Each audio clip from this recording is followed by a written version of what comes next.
All right, let's dive into one of the biggest, maybe the biggest, mystery in all of science, consciousness.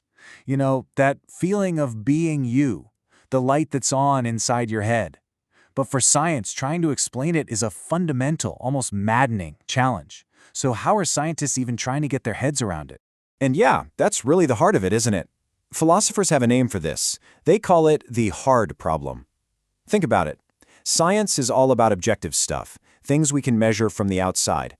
But your experience of the color red, the taste of your morning coffee, that's all happening in a private, first-person universe that only you have access to.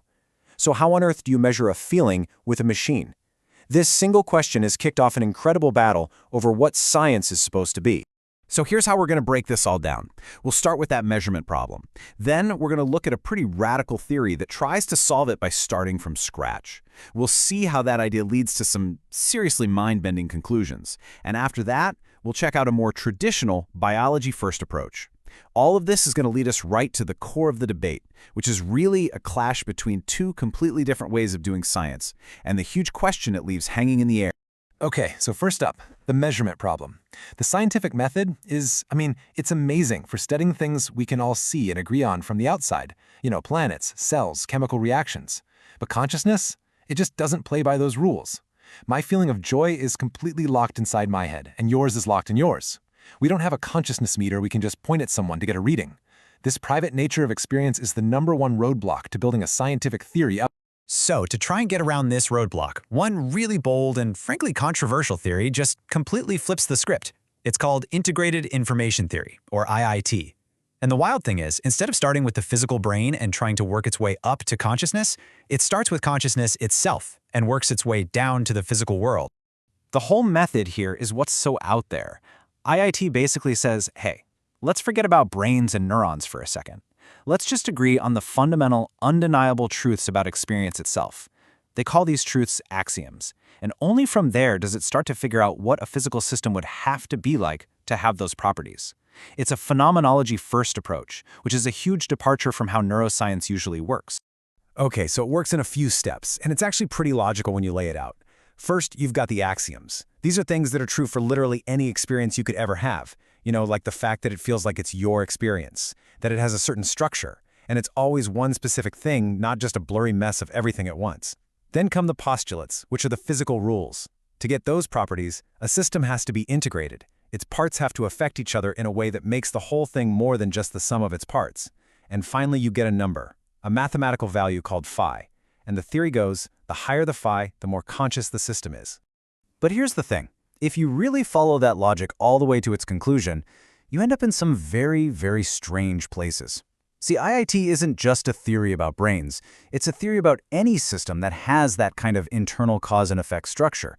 And this has led to some of the biggest firestorms in the entire field. Yeah, this quote from computer scientist Scott Aaronson just captures the shock perfectly. When IIT's creators argued that even a simple grid of connected logic gates could, in principle, be conscious, it just broke people's brains a little. It totally clashes with our gut feeling about what consciousness is.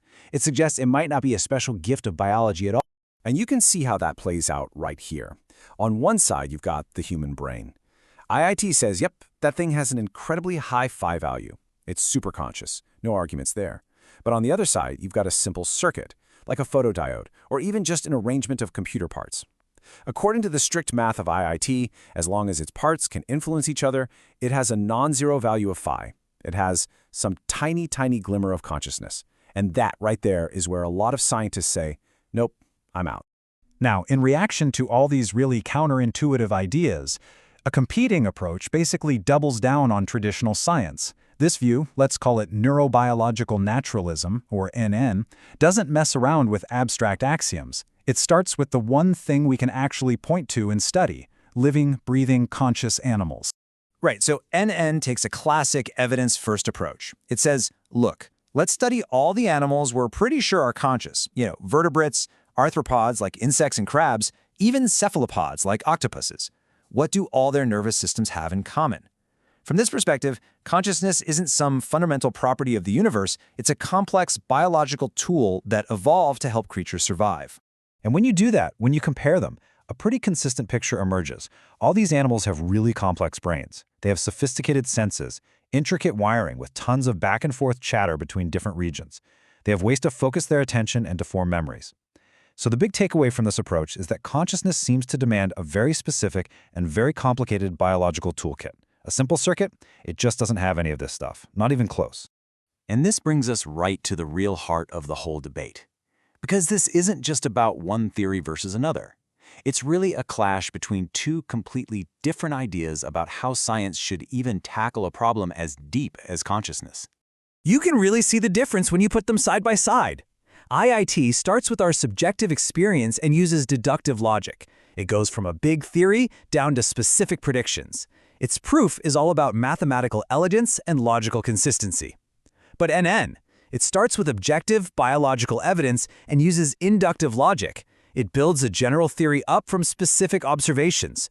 Its proof is in the physical evidence, in finding the neural correlates of consciousness. So what we're really asking here is what even counts as scientific proof when you're studying something you can't see?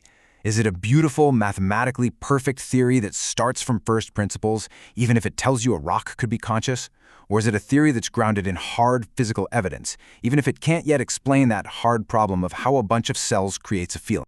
This whole intense debate really leaves the entire field at a crossroads. We've got two powerful, compelling, and just fundamentally different paths forward in this quest to understand our own minds. And that's the key thing to take away from all this. The fight between these two ideas forces us to look at an even deeper question. It's not just about what is consciousness, it's about how should science even try to answer that. The method we choose basically determines the kind of answers we can ever hope to find. So I'll leave you with this final thought. Will we ultimately find the secret of our inner world in a universal equation, in a principle of mathematics that applies to everything from brains to logic gates? Or will the answer be found buried exclusively in the messy, complex, and beautiful biological machinery that evolved over millions and millions of years? That's the question that's going to define the future of this science.